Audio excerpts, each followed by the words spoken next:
Myslím si, že medzigeneračné vzdelávanie je dôležité najmä kvôli tomu, aby sme nezabudli, že aj ľudia, ktorí sú od nás starší alebo ktorí sú od nás výrazne mladší, sú stále ľudia.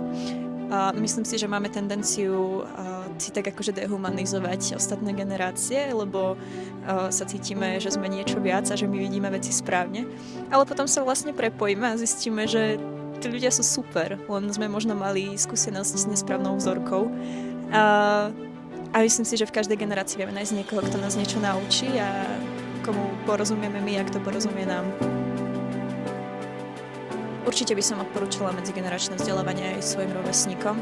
Myslím si, že odkedy vzdelávam seniorov, som spokojnejšia aj s tým, kto som a kam sa posúvam a cítim vo svojej práci poslanie a zámer, čiže sa z toho veľmi teším.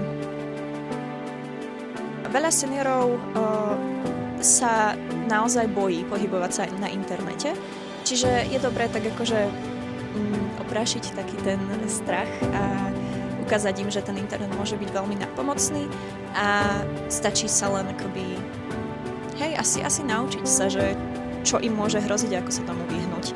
Ale veľa z nich sa naozaj aj snaží zháňať praktické veci. Celý svet sa digitalizuje, všetko, čo robíme každodenne, sa digitalizuje a oni nestíhajú, zaostávajú. Čiže tam len ukázať im cesty k týmto novým spôsobom.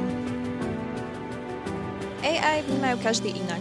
Niektorí sa jej trošičku obávajú, majú rešpekt, ale väčšina ju naozaj vníma ako pomocníka a veľmi užitočný nástroj. Strašne veľa z nich sa z toho teší, že teraz si môžu vytvárať poviedky pomocou AI, alebo sa môžu zabávať, písať básne. Naozaj toho hrozne veľa.